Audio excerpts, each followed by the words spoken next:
어, 봄이 돼서 지금 대신방을 하고 있습니다.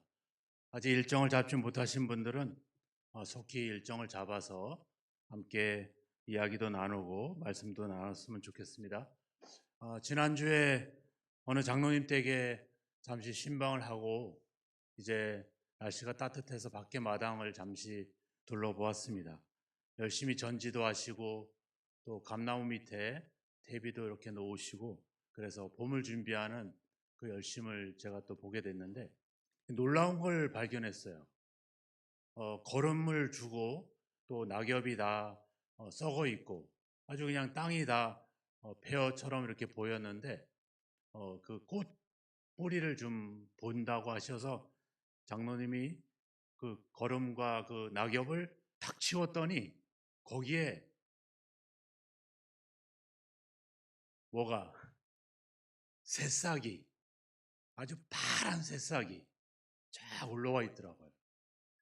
너무 저는 그런 표현을 잘 못하는데 사모가 어머 하고 아주 이렇게 놀라는 장면을 봤어요. 아, 겉으로 보기에는 진짜 그냥 겨우 내에 그냥 낙엽이 썩어 있고 이렇게 다른 걸로 건물로 덮여 있었는데 거기를 살짝 뒤치니까 그 안에 새싹이 있는 것입니다. 오늘 예배를 마치면 가시다가 땅이 있으면 한번 이렇게 손으로 한번 훑어보세요. 그 속에서 놀라운 발견을 할 줄로 믿습니다. 아, 우리가 이제 봄이 됐습니다. 봄이 됐는데 봄이라는 말이 뭘까요? 생각을 좀 해보셨어요? 맨날 봄인데 봄이 뭘까? 봄이 왜 봄이라고 할까? 제가 좀 찾아봤더니 그 따뜻하다는 것을 따뜻함을 상징하는 불이 온다. 불옴. 그 불오미를 점점 그 말이 이제 봄이 됐다. 이런 유래가 있고 또 정확한 유래는 정확하진 않지만 가장 유력한 유래는 봄이라고 하는 말 자체가 본다는 말이잖아요. 그죠? 뭔가 새로운 것을 본다 하는 그런 말에서 봄이라는 말이 유래가 됐다. 이런 이야기를 하더라고요. 그런 것 같습니다. 우리가 봄이라고 하는 것은 뭔가 이제 겨우 내에 가지고 있던 그런 세상이 아니라 뭔가 새로운 세상을 바라보는 것. 그래서 계절이 봄이 아니라 그것을 바라보는 우리의 눈이 새로워졌다는 의미인 것이죠. 우리가 이런 계절의 봄뿐만 아니라 저와 여러분의 영적인 눈도 새로워지기를 주님의 이름으로 축원합니다. 네, 오늘 이 디모데후서는 위대한 사도였던 사도 바울의 마지막 고백입니다. 그래서 어떤 학자들은 복음의 엑기스다. 이 디모데후서의 별명이 그런 별명을 갖고 있어요. 디모데후서에서 사도 바울의 마지막 고백을 보면 나는 선한 싸움을 싸우고 나의 달려갈 길을 마치고 믿음을 지켰으니 이제 후로는 나를 위하여 의의 면류관이 예비되었으므로 부러우신 재판장이 그날에 내게 주실 것이다. 이렇게 고백을 합니다. 무슨 고백이냐면 내가 끝까지 믿음을 지켰다. 이렇게 말하죠. 되게 중요한 표현을 합니다. 믿음을 가졌다고 말하지 않고 믿음을 지켰다. 이렇게 말하죠. 믿음은 어떻게 보면 지키는 겁니다. 지킨다는 말은 뭐예요? 뭔가 그것을 빼앗아 간다는 거죠. 뭔가가 그것을 지키지 못하도록, 간직하지 못하도록 방해를 한다는 겁니다. 뭐가 방해를 할까요? 우리는 사탄이 방해를 하고 세상이 방해하는 것지만 어떻게 보면 그 싸움의 가장 큰 적은 뭐겠습니까? 바로 나 자신이죠.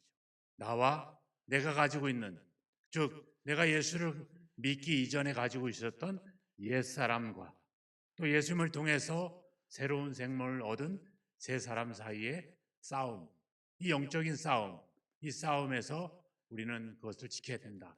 사도 바울도 늘 그 싸움을 했잖아요. 나는 마음으로는 성령의 법을, 근데 육신으로는 육신의 법을 따르고 있으니 이 곤고한 몸에서 누가 나를 건져낼 수 있을 것인가? 어떻게 보면 세상에서 끊임없는 환난과 핍박을 받고 순교를 당했지만 진정한 영적인 싸움은 자신과의 싸움에서 이기는 것이다. 이렇게 볼 수가 있을 것입니다. 그래서 오늘 말씀을 통해서 여러분들도 여러분 자신과 싸우길 축원합니다. 세상에 우리의 암담한 현실 속에서 또 미래의 막연한 미래 속에서 두려워하지 마시고 하나님이 주시는 것이 무엇인지, 하나님께서 나에게 주신 새로운 시작, 새로운 봄은 무엇인지를 그것을 알고 여러분들의 삶을, 여러분들의 인생을 새롭게 보는 새로운 시각이 열리기를 주의 이름으로 축원합니다. 베드로후서 1장에 가보면 예수 그리스도의 강림과 능력을 교모히 만든 이야기로 우리에게 심어준다, 이렇게 이야기합니다. 베드로는 그런 이야기를 하죠.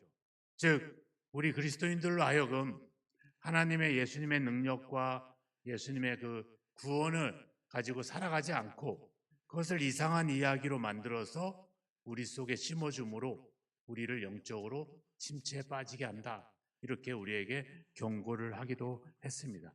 실제로 우리가 이 애굽에서 나왔던 이스라엘 백성들이 광야에서 강하의 암담한 현실, 또 가나안 땅을 약속받았지만 거기에 거인 족속이 거하고 거기에 엄청난 강대한 그런 족속들을 상대로 하는 이런 막연한 미래로 인해서 그들은 어떻게 했어요? 애굽으로 돌아가자, 애굽으로 돌아가자. 인생의 방향을 바꾸려고 했죠. 이게 무서운 겁니다. 우리의 현실, 또 앞으로 어떤 일이 일어날지 모르는 막연한 미래는 우리로 하여금 계속해서 우리의 믿음의 방향을 뒤로 돌리고 있다라고 하는 겁니다. 근데 누가복음 9장에 나와 있죠. 손에 쟁기를 잡고 뭐 하는 자는, 뒤를 돌아보는 자는 하나님 나라에 합당하지 않다. 우리는 앞을 바라보아야 될 줄로 믿습니다. 뒤를 돌아보지 마시기 바랍니다. 바로 오늘은 내일의 문제를 오늘 우리가 해결할 수 없습니다. 내일의 걱정을 오늘 해결할 수 없죠. 내일은 내일의 은혜로 우리는 살아가야 될 줄로 믿습니다. 우리가 하나님의 나라는 바로 지금 현재 지금 나에게 주어진 이 순간을 최선을 다해 하나님께 헌신하는 자에게 하나님은 준다, 이렇게 이야기를 하고 있습니다. 오늘 이 편지를 받고 있는 디모데로가 하는 사람은 되게 두려움에 사로잡혀 있었습니다. 자기가 존중하고 자기가 의지했던 선생이자 아버지 같은 바울은 감옥에 갇히게 되었고, 그리고 교회 안에는 이단이 침투해서 사람들을 유혹하고 있고, 교회 밖에서는 교회를 핍박하고 교회에 환란을 가져다주는 수많은 세상의 위협들이 존재하고 있고, 같이 일했던 동역자들은 전부 다 흩어져 있고, 디모데 자신은 질병에 걸려서 그렇게 연약한 육신을 갖고 있고, 이런 암담한 현실 속에서 사도 바울은 이야기를 하고 있는 겁니다. 4절에 보면 네 눈물을 생각하여 너 보기를 원한다. 내 눈물을 생각했다. 즉 디모데는 눈에 눈물이 마를 날이 없을 만큼 이런 암담한 현실 속에 놓여 있다는 겁니다. 그런데 자기가 해야 될 일은 뭐예요? 하나님으로부터 부여받은 복음 사역의 엄청난 과업입니다. 자기는 약하고 자기의 현실은 암담하고, 근데 하나님께 받은 사명과 역할은 너무 크고 너무 중대하고, 이런 현실 앞에 사도 바울은 걱정과 근심 속에 있는 거죠. 우리가 사도 바울도 뭐 대단한 분 같지만 고린도전서 2장에 가보면 그렇게 고백하죠. 제가 여러분들과 함께 있을 때 제가 얼마나 약하고 두려워 떠는 것을 여러분들이 보지 않았습니까? 이렇게 고백을 합니다. 고린도후서 7장에 가보면 밖으로는 다툼이요 안으로는 두려움이다. 사도 바울도 두려웠어요. 디모데만 두려운 게 아니라 우리도 두렵죠. 우리가 지금 이런 정치적으로 사회적으로 혼란 속에서 막연해지는 미래가 막연해지고, 또 미국은 세계는 지금 막 요동치고 있는데 그 속에서 우리가 어떻게 살아갈 것인가, 여러 가지로 우리가 암담한 현실에 놓여 있습니다. 근데 우리는 하나님의 자녀답게 살아야 되고 하나님의 이 엄청난 말씀을 부여받은 사명이 있고, 이런 현실이 바울의 현실이나 디모데의 현실과 크게 다르지 않다는 거죠. 그래서 거기에 바울이 7절에서 이야기를 하는 것입니다. 같이 한번 읽어보겠습니다. 7절. 하나님이 우리에게 주신 것은 두려워하는 마음이 아니요 오직 능력과 사랑과 절제하는 마음이니. 네, 데일리아스, 비겁하고 의기소침한 그런 비겁쟁이가 아니다. 하나님이 우리에게 주신 것은 겁쟁이가 아니라 뭐예요? 능력과 사랑과 절제라는 거죠. 네. 우리가 이제 봄이 되면 농부들이 열심히 이제 씨를 뿌리고 농사일을 시작합니다. 요새 농사 짓기가 얼마나 어려워요. 병충해도 많고 세상의 환경이 오염되다 보니까 이게 제대로 된 어떤 일들을 못 합니다. 그래서 옛날에는 그 농사를 지면 그 종자를 모아놨다가 또 그 다음에 농사를 짓고 그걸로 열매를 맺으면 또 종씨를 모아놨다가 이렇게 했잖아요. 요즘은 그게 되지 않아요. 요즘은 그렇게 예전과 갖다 심으면 잘 나지도 않아. 그래서 새로운 모종을 사다가 심어야 됩니다. 시대가 그렇게 됐어요. 우리가 어떨 때는 막 어떤 벌레가 유행을 하다가 작년에도 막 저희 주변에 감나무에 뭐 이상한 송충이 같은 것들이 엄청나게 생겼잖아요. 또 어느 날은 지네같이 생긴 벌레가 막 유행을 하고 그때마다 병충해나 유행이 하는 것이 다 다릅니다. 이 말은 뭐예요? 우리가 가진 예전의 방법과 예전의 방식으로는 안 된다는 거죠. 그래서 요즘도 시골에 가보시면 농부들이 끊임없이 교육을 받습니다. 그리고 자기들이 생각하는 농약이나 뭐 이런 걸 치는 게 아니라 조합이나 이런 데서 주는 걸 받아다가 그때 적기에 칩니다. 저는 당근을 되게 좋아하는데 당근을 언제 심어야 되냐면 3월 중순이나 말쯤에 심어야 돼요. 다른 때 심으면 나지 않습니다. 적기가 있어요. 때 맞춘 시기가 있어요. 근데 농사 짓기가 너무 어려워. 얘를 심으면 날까 안 날까 걱정이 돼. 어떻게 무슨 약을 쳐야 될지, 무슨 비료를 줘야 될지, 대비가 맞을지 고민하고 생각해 보니까 너무 두려워. 작년에 고추가 잘 때 겉에서 고추를 심었는데 병이 왔어. 배추를 심었는데 배추에 병이 왔어. 올해도 나지 않을까 두려워하고 염려하면 일이 되겠습니까? 안 되겠습니까? 안 되죠. 뭐를 해야 돼? 지금 그 시기에 맞는 일을 해야 됩니다. 지금은 퇴비를 뿌려놔야 되고 조금 있으면 그걸 갈아야 되고 조금 있으면 심어야 돼요. 시기를 놓치면 열매를 거둘 수가 없습니다. 우리가 지금 현실이 암담하다고 해서 또 내일의 일이 막연하다고 해서 성경이 얘기하잖아요. 내일 일을 뭐하라? 염려하지 말아라. 그런데 잠언 27장에 가보면 내일 일을 자랑하지 말아라 이렇게 또 나와요. 누가복음에 가보면 어떤 부자가 이제 곡간에 곡식을 많이 쌓아뒀으니 이제 몇 년 쓸 걸 모아놨으니 평안히 쉬고 먹고 마시고 즐기자 이렇게 얘기하잖아요. 그런데 뭐 그날 밤 그 영혼을 하나님이 취하시면 이게 누구의 것이 되겠느냐. 그러니까 내일은 무슨 일이 일어날지 알 수 없다. 자랑하지 말라. 또 어떤 일이 일어날지 모르니까 염려하지 말아라. 이렇게 이야기를 하고 있습니다. 이 얘기는 뭐예요? 지금 우리에게 주어진 지금의 삶을 살아가라는 거죠. 지금의 삶이 중요하다 이 이야기를 하고 있는 것입니다. 과거의 경험에 갇혀버리면 이 일을 할 수 없습니다. 미래의 막연한 지나친 생각에 사로잡히면 허상만 생기고 구름 같은 꿈만 생기지 현실이 생기지 않습니다. 중요한 것은 지금 해야 되는 것이죠. 17절의 말씀을 보시면 하나님이 우리에게 주신 것은 두려워하는 마음이 아니다. 두려워하는 마음이 무슨 마음이에요? 이게 바로 옛사람의 마음이죠. 옛날 마음이죠. 옛날 생각이죠. 그런 것이 아니다. 이렇게 이야기하는 것입니다. 이 말의 의미는 약간의 명령도 있지만 책망이 있는 겁니다.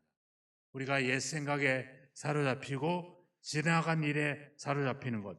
여기 보면 두려워하는 마음이다 이렇게 말하고 있는데 헬라어 말에는 두려워하는 영이다 이렇게 이야기를 하고 있습니다. 예를 들어 보면 누가복음 9장에 가보면 사마리아의 복음을 전하는데 사마리아 사람들이 예수님을 받아들이지 않습니다. 그러자 야고보와 요한이 뭐라고 얘기하냐면 예수님 하늘에서 불을 내려가지고 저 인간들을 태워버립시다. 지금 안 믿는 저 인간 예수 안 믿는다고 지옥 가라 그 말하고 똑같은 말이죠. 우리나라 성경에는 이 개역 개정에는 번역되어 있지 않지만 공동 번역에 보면 무슨 정신으로 그렇게 말을 하고 있느냐 이렇게 예수님이 지적을 합니다. 변호산에 올랐는데 제자들이 그 놀라운 장면을 보고 너무 놀라서 자기들이 마치 무슨 말을 하는지도 몰랐다 이런 표현들이 나와요. 이런 것들이 두려운 마음들입니다. 즉 과거의 영에 사로잡히는 것, 세상의 그 척박한 마음으로 사로잡히는 것, 그런 것들을 주님이 얘기하죠. 아니라는 거예요. 하나님이 우리에게 주신 것은 그런 것이 아니다. 5절에 보시면 네 속에 거짓이 없는 믿음을 주지 않았느냐. 6절에도 가보세요. 나의 안수함으로 네 속에 뭐가 있다? 하나님의 은사를 가지고 있다. 9절에 가보세요. 하나님이 우리를 거룩하신 소명으로 부르셨다. 12절에 가보세요. 12절 끝에 그날까지 그가 능히 지키실 줄을 확신한다. 14절에 가보세요. 우리 안에 거하시는 성령. 바로 하나님은 우리에게 그런 것들을 주셨다는 거예요. 뭔가 그동안에 가지지 못한 새로운 것들을 줬다는 거예요. 근데 뭐예요? 그럼에도 불구하고 우리는 과거의 영에, 두려워하는 영에 그런 것에 사로잡혔다는 거죠. 우리가 예수를 믿음으로 어떤 존재가 됐고 우리 안에는 이제 하나님의 영, 하나님이 거하시는 존재가 됐는데 여전히 우리는 옛날 생각, 두려워하는 영, 정신없는 것에 사로잡혀 있다 이렇게 이야기하는 것이죠. 마치 아무것도 경험하지 못한 그런 사람들처럼 행동하고 있다 이렇게 이야기하고 있는 겁니다. 디모데가 하나님으로부터 선택받고 부름받고 복음을 위해서 일꾼이 된 사실들을 잊어버리고 자신의 연약한 질병, 또 주변의 암담한 현실, 또 흩어져 버린 동역자들 이런 것들 때문에 여전히 두려워하고 있는 그 디모데에게 바울은 책망을 하고 있는 겁니다. 디모데가 아니라 바로 지금 우리에게 책망을 하고 있는 거죠. 하나님은 우리에게 계절의 변화를 통해서 새로운 걸 볼 수 있는 시각을 우리에게 줬고 또 이제 사망 권세에서 이제 생명으로 우리에게 새 생명을 줬는데 우리는 과거의 삶에 여전히 매여 있다는 겁니다. 예전에 제가 빵도 좋아하고 커피도 좋아했어요. 이제 암이라고 하는 이 엄청난 걸 겪고 새 생명을 얻었으니까 이전에 즐기던 거를 버리고 새로운 것, 좋은 것들을 먹어야 되겠죠. 그런데 다시 빵이 좋아지기 시작했고 다시 커피를 마시기 시작을 합니다. 이게 우리의 현실이에요. 하나님은 새로운 것들을 우리에게 생명까지 새롭게 주셨는데 왜 우리는 여전히 과거의 생각과 과거의 습관과 과거의 늪에 빠져 있는가? 오늘 우리에게 책망하고 있는 겁니다. 하나님이 우리에게 주신 것은 두려운 마음이 아니다. 옛 생각이 아니다. 옛 습관이 아니다. 너희들의 경험과 지식이 아니다. 그럼 뭐냐? 뭐를 줬다고 했어요? 첫 번째, 오직 능력을 주셨다. 두려운 마음이 아니라 능력을 줬다. 능력을 줬다는 말은 뭐예요? 뭔가 할 수 있는 힘, 뭔가 할 수 있는 은사, 뭔가 할 수 있는 달란트를 줬다는 거죠. 왜 줘요? 뭔가 해야 될 일이 있기 때문에 그렇습니다. 능력을 줬다. 무슨 능력을 받았느냐가 중요하지만 더 중요한 건 뭐예요? 아, 내가 뭔가 할 일이 있구나. 뭔가 사명이 있구나. 그래서 하나님이 나에게 그걸 할 수 있도록 힘을 주시는구나. 능력을 주시는구나. 이걸 우리는 기억을 해야 된다라고 하는 것입니다. 빌립보서 2장 12절에 가보시면 두렵고 떨림으로 너희 구원을 이루라. 너희 안에 행하시는 이는 하나님이시니 자기의 기쁘신 뜻을 위하여 너희에게 소원을 두고 행하게 하신다. 우리는 여전히 두렵고 떨리지만 우리 안에는 누가 계신다는 거예요? 하나님이 계신다는 거죠. 하나님이 행하신다 이렇게 이야기를 하고 있습니다. 베드로를 보면 알 수 있잖아요. 베드로가 예수를 모른다고 몇 번을 부인합니까? 3번을 부인하죠. 첫째는 그냥 모른다고 해놓고 나중에는 예수를 저주하면서 부인합니다. 누구 앞에서? 누구 앞에서? 여종 앞에서. 그 여자 노예 앞에서. 그 여자애가 너도 갈릴리 사람 아니냐? 이 말 한마디에 베드로가 예수를 모른다고 합니다. 근데 복음서에 보면 그 장면을 예수가 보고 있다. 이렇게 써 있어요. 자, 우리가 뭐 엄청난 권세와 이 사도 바울이나 디모데처럼 로마 황제가 목을 치겠다고 칼을 들이밀고 죽이려고 하는 그런 상황이 아니라 모닥불 앞에서 주워서 손을 째고 있을 때 여자 종이 와가지고 한 말 한마디에 예수를 모른다고 부인합니다. 그랬던 베드로가 나중에 공의 앞에 끌려가잖아요. 이스라엘 최고 지도자 앞에 끌려가서 뭐라 그래요? 내가 하나님 앞에서 니들 말 듣는 거하고 하나님 말 듣는 거하고 뭐가 옳은지 판단해봐라. 단호하게 얘기하죠. 그러자 뭐예요? 사람들이 쩔쩔맵니다. 어떻게 처벌할지를 알지 못하고 위협하고 내보냈다. 이렇게 나와 있어요. 베드로가 왜 그렇게 바뀌었어요? 베드로가 어떻게 그런 능력이 생겼습니까? 그가 천성적으로 용감하기 때문에? 아니죠. 바로 하나님의 영, 두려워하지 않는 능력의 영을 받았기 때문에 그렇게 할 수가 있었던 것이죠.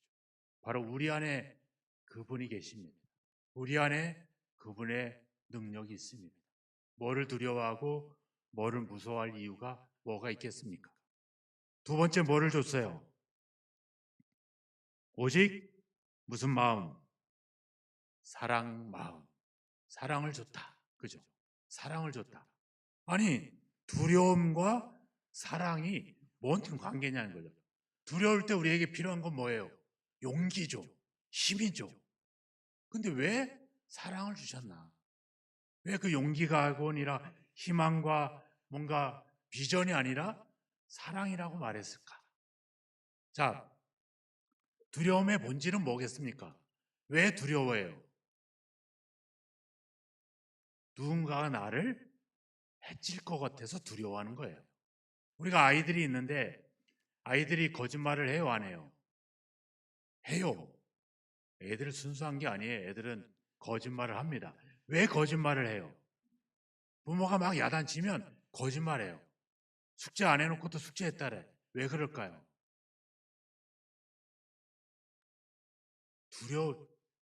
내가 해함을 받을까 두려운 거예요. 자기를 방어하는 것이 두려움으로 오는 거예요. 그래서 뭘 해요? 거짓말을 하거나 핑계를 댑니다. 네. 부모가 무섭기도 하고 다른 것이 두렵지만 정작 두려운 거는 자기에 대한 집착, 자기를 방어하기 때문에 두려움이 생기는 거죠. 네. 바로 내가 중심이 될 때, 내 삶이, 내 인생이 중심이 될 때 거기에는 두려움이 생기는 겁니다. 근데 사랑은 어때요? 내가 아니죠. 누구예요? 다른 사람입니다. 상대방입니다. 내 중심에서 타인 중심으로 갈 때 두려움은 사라지는 거죠. 그래서 하나님은 사랑에 대한 이야기를 하는 것입니다. 나를 생각할 틈이 없죠. 우리 뭐 여기 뭐 청년들도 있지만 우리 재호 형제나 저기 다솜 자매가 이제 결혼한 지 이제 얼마나 됐죠? 1년쯤 됐죠. 벌써 이제 아기도 이제 태어날 때도 점점 다가오는데 사랑하면 어때요? 내가 보여요? 상대가 보여요? 지금도 어때요? 내가 보여? 상대가 보여? 잘하셨어요. 아주. 예. 이 말을 잘못하면 집에 혼나. 예. 상대가 보이는 거예요. 내가 보이면 두려워지는데 상대가 보이면 두려워지질 않아요. 그래서 하나님은 사랑을 이야기하고 있는 겁니다. 하나님에게 몰입할 때, 다른 사람을 위하여 사랑하는 일에 몰입하게 될 때 두려움이 없죠. 사랑하면 두려움이 없어져. 재호 형제 맞죠? 그죠? 사랑하면 두려움이 없어요. 물불 안 가려요. 네. 뭐가 중요한지도 몰라요. 저도 사랑에 빠질 때 대학원에서 한창 공부할 때인데 공부가 안 보여. 저 여자만 보여. 네. 두려울 게 없어요. 그러다 공부 어떡하려고? 그러다가 학위 안 따면 어떡하려고? 안 보여. 그 여자만 보여. 이게 사랑이에요. 두려움이 없어져요. 그래서 하나님이 그 이야기를 하는 겁니다. 로마서 8장 39절에 얘기하잖아요. 그 어떤 피조물이라도 그리스도 예수 안에 있는 하나님의 사랑에서 끊을 수 없다. 하나님이 우리를 사랑하니까 자기 아들을 내주는 것도 안 보이는 거예요. 두려움이 없는 거예요. 그게 사랑입니다. 하나님이 왜 우리를 사랑하게 했느냐? 바로 우리 안에 있는 옛 생각들, 두려워하는 마음들 다 사라지도록 하기 위해서 사랑을 주는 거죠. 봄에는 사랑하시기 바랍니다. 네, 사랑하시기 바랍니다. 또 마지막으로 뭐를 줬다 그랬어요? 절제다 이렇게 말해요. 절제라는 말은 현명하다, 지혜롭다 이런 의미를 가지고 있습니다. 하나님이 우리에게 주시는 것은 절제하는 마음이죠. 두려워하지 않는 마음. 우리는 평범한 사람들이 아닙니다. 하나님의 지혜와 하나님의 사랑과 하나님의 능력을 공급받은 그런 사람들이죠. 그래서 2절에 가보시면 3절에 가면 예수의 좋은 병사, 2장 5절에 가보면 경기하는 자, 2장 6절에 가보면 수고하는 농부에 대한 이야기를 하고 있습니다. 어때요? 그들은 어때요? 훈련을 하고 연습을 하고 준비를 하죠. 네. 그냥 앞에 있는 일, 내 앞에 있는 그 어려운 과정들을 두려워하지 않습니다. 더 멀리 바라보고 그걸 통해서 얻어질 결과들을 바라보고 참고 인내하고 절제하죠. 근데 앞에 걸 안 바라보면 어떻게 돼요? 절제하지 않죠. 지금 즐기고 먹고 마시게 되죠. 여러분들도 돈 벌어서 왜 돈을 모으세요? 먹고 마시려고 안 모으죠. 자식들 더 멀리 내다보니까 더 안 쓰게 되고 더 모으게 되죠. 그런 겁니다. 그러니까 절제하게 되죠. 안 보면 나한테만 쏟아내면 어때요? 그냥 먹고 마시고 즐기는 거죠. 다른 것이 없습니다. 하나님이 우리에게 주신 것은 두려운 마음이 아니라 능력과 사랑과 절제다. 이렇게 이야기를 하고 있습니다. 바로 하나님이 주신 새로운 것들로 여러분들이 새로운 시각을 갖기를 주의 이름으로 축원합니다. 세상도 그래요. 우리가 뭐 오래되긴 했지만 옛날에 바람과 함께 사라지다 그 장면이 있죠. 거기에 장면에 보면 그 마지막 장면에 그 스칼렛 오하라가 남북 전쟁으로 폐허되고 16살에 전쟁 미망인이 되고 그런 폐허된 세상을 보면서 뭐라고 그래요? Tomorrow is another day.